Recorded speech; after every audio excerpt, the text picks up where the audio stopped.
Ora, uma larga parte do que hoje em filosofia da ciência passa, especialmente em ciências sociais, passa por ser filosofia da ciência, uma série de correntes pós-modernistas, é algo que é, do meu ponto de vista, infinitamente pior que o marxismo clássico, que é a confusão total. Portanto, é você achar que é... Agora estou a caricaturar um pouco, não é? E há pessoas muito inteligentes aí, portanto eu não estou... Mas é a minha impressão. É achar que é o que... Whatever it feels goes. É uma série de... É quase você nem pensar, nem se dar ao trabalho, é negar que há causas, é negar que há... é negar que nós podemos saber alguma coisa, ou pelo menos a implicação da aceitação de muitos desses pressupostos. É isso, e portanto eu diria que a margem de manobra hoje, infelizmente, em muitas áreas de filosofia da ciência para este tipo de discussão é muito limitada. E depois há uma coisa que é pior ainda, que é se você olhar, por exemplo, a economia mainstream, neoclássica, tem algo que talvez seja pior que isto. É que ninguém quer saber de metodologia. Ninguém quer saber de metodologia. Portanto, quer dizer, isso é uma coisa que vem desde Friedman. Quer dizer, as pessoas adotam implicitamente um determinado método, isso vamos falar depois a seguir também, está relacionado com isso, adotam um determinado método, replicam metodologias sem, muitas vezes, eu acho que as pessoas não estão erradas, elas nem sequer pensam sobre os fundamentos epistemológicos do que estão fazendo. Portanto, é uma aplicação mecânica, a pessoa é ensinada desde o primeiro ano do curso de Economia que aquilo é ciência, e a pessoa nem pensa sobre aquilo. E, portanto, em termos de economia, eu não sei o que será pior, se será o que prevalecente em algumas áreas de sociologia e outras, que é tal, do meu ponto de vista, confusão total pós-moderna, ou se será em economia, em que as pessoas nem perdem tempo a pensar sobre o assunto e a forma como se começou a fazer as coisas, alguns na primeira metade do século XX, é considerada quase unanimemente como a forma correta. Aliás, interessante é que algumas das poucas pessoas que, apesar de pensam em metodologia, ainda com posições muito diferentes dos austríacos, portanto, algumas correntes heterodoxas até são correntes de inspiração marxista.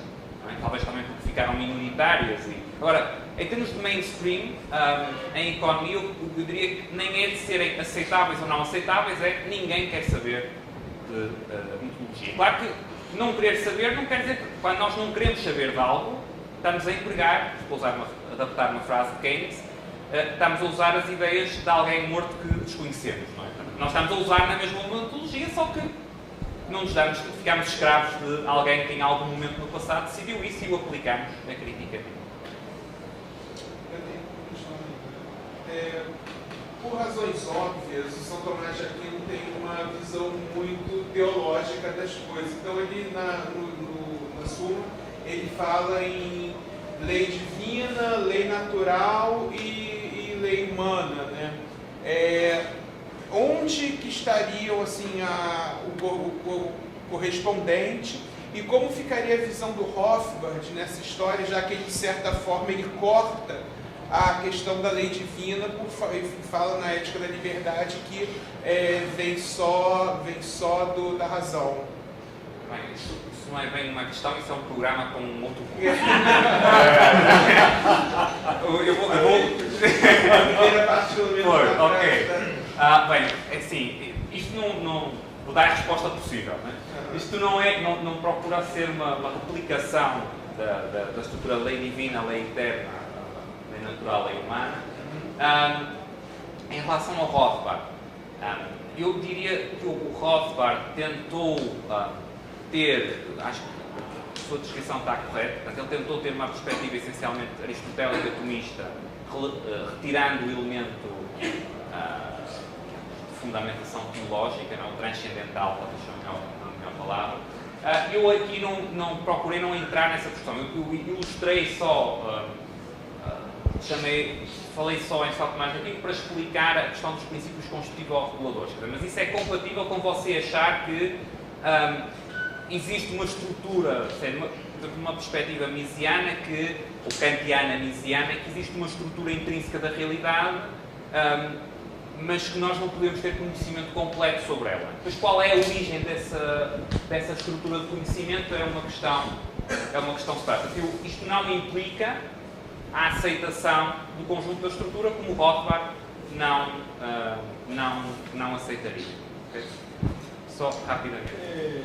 Com relação à teoria do caos, essa situação, essa questão do conhecimento, né, da busca da verdade, ela tem a ver com essa teoria do caos, essa briga entre está sempre lutando contra uma realidade, tentando buscar o conhecimento, a verdade, mais perto da verdade, mas nunca atingindo essa verdade, porque ela, na verdade, é uma condição quase que inconcebível para o próprio ser humano. Né?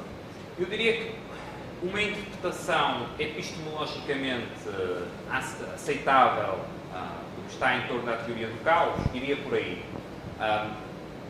O Rothbard também escreveu um pouco sobre isso. Agora, também é muito fácil, especialmente para pessoas que não dominam a matéria, e é o meu caso também, mas em termos de teoria do caos, mas é muito fácil as pessoas pegarem em elementos parcelares de física, de química, de outras ciências, extrapolarem depois consequências epistemológicas gerais. Aí o fundamental é, se você quer tratar seriamente a epistemologia, você tem que estudar a epistemologia, você tem que estudar fundamentos da epistemologia. Não é? Aí, se você depois quer ver como é que uma determinada teoria numa determinada área encaixa aí, o ponto prévio é ter bons fundamentos epistemológicos, então aí você pode, sendo especialista também na área, ou em articulação com um especialista na área, fazer isso. Infelizmente, um dos problemas mais graves em termos de ciências sociais é que também se gerou o hábito, e eu falarei disso depois na segunda parte, de mimetizar ciências naturais e muitas vezes mimetizar mal. Portanto, você pega numa coisa qualquer que você gosta, não é? Aquilo que acha que é útil para a conclusão que você quer chegar, e você a partir daí faz um conjunto de extrapolações sem fundamento. Okay? Argumento fortemente. Ora bem, como é que nós então podemos ver esta narrativa? Para perceber de onde é que nasce os problemas na relação entre ciências sociais e ciências naturais, é importante nós recordarmos um pouco também o percurso das próprias ciências naturais modernas e contemporâneas. E algo que é bastante enfatizado por Hayek e que me parece que é um argumento bastante credível, é que o que vocês tiveram, o que nós tivemos, o processo de afirmação e de autonomização das ciências naturais foi, em larga medida, um processo de autonomização face ao que poderíamos denominar como áreas teológicas. Isso é verdade quer no Ocidente, isso é verdade também noutras civilizações. Há até teorias mais elaboradas que explicam a própria evolução diferencial de várias civilizações em função do que foi possibilitado, do que foi possível acomodar do ponto de vista do tratamento das ciências naturais, mas independentemente do grau de relevância que atribuímos a essas explicações, o que é possível ter um relativo consenso. De facto, esta autonomização das ciências naturais, o método das ciências naturais, passou por uma autonomização, em primeiro lugar, face às áreas teológicas. Estou tendo cuidado, porque ao almoço me explicaram que eu devia evitar dizer zona. Dizer zona, portanto, estou dizendo áreas, estou sendo cuidadoso. Escapar uma zona, atenção, não é com a questão que vocês podem associar mais diretamente. Okay? Área. Ainda mais tarde falando de teologia. Ora bem, simultaneamente, do ponto de vista da afirmação das ciências naturais modernas, o antropomorfismo e o animismo foram também barreiras importantes. Ou seja, a ideia de que, como o homem, ou à medida do homem, como as coisas pareciam à medida do homem, que seria essa toda a totalidade de explicação. O perceber, o ir além disso. O perceber que há que ter métodos que vão além só de um paradigma antropomórfico. Okay?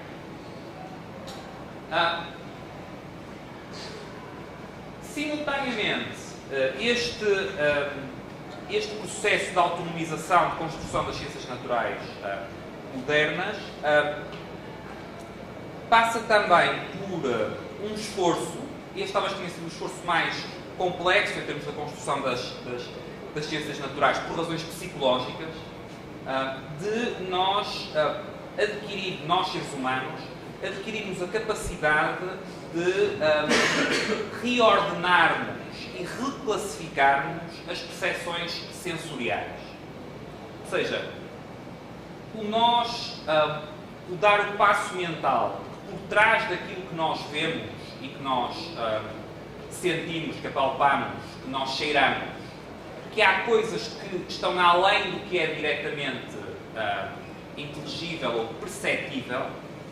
Esse é um passo mental muito complexo.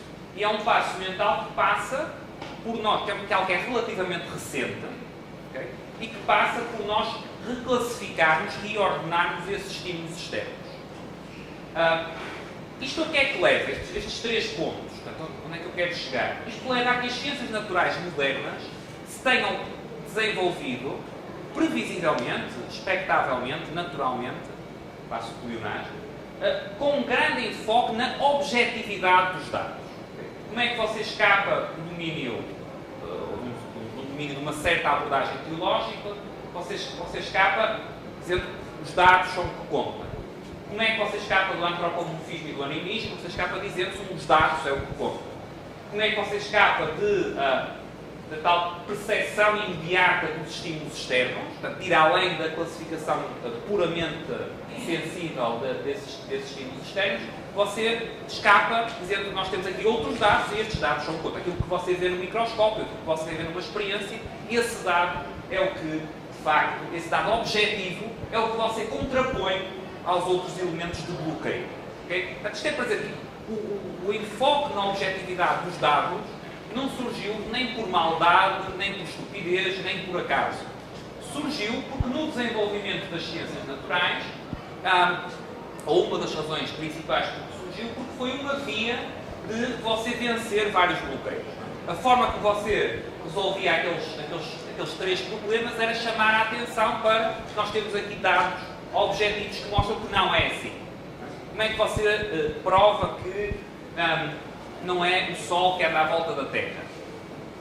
Portanto, o Sol andar à volta da Terra é o que parece que o estímulo externo imediato dos nossos sentidos diz. É também a forma como tradicionalmente se vê, é a forma como várias interpretações biológicas tinham sido construídas, como a Terra no centro também em sentido físico, em sentido cosmológico. Okay? Então, como é que você escapa disso? Você escapa arranjando métodos o mais possível objetivos de demonstrar que os dados dizem que afinal não é assim. Okay? Portanto, é natural que as coisas tenham ido, em termos de ciências naturais, para dados, experimentação. Okay? Isto é natural e é expectável. E não só é natural e expectável, como permitiu enormes progressos. Okay? Nas sociedades que conseguiram compatibilizar o método científico das ciências naturais modernas com outros elementos religiosos, culturais, sociais, etc. Essas foram as sociedades que conseguiram níveis de desenvolvimento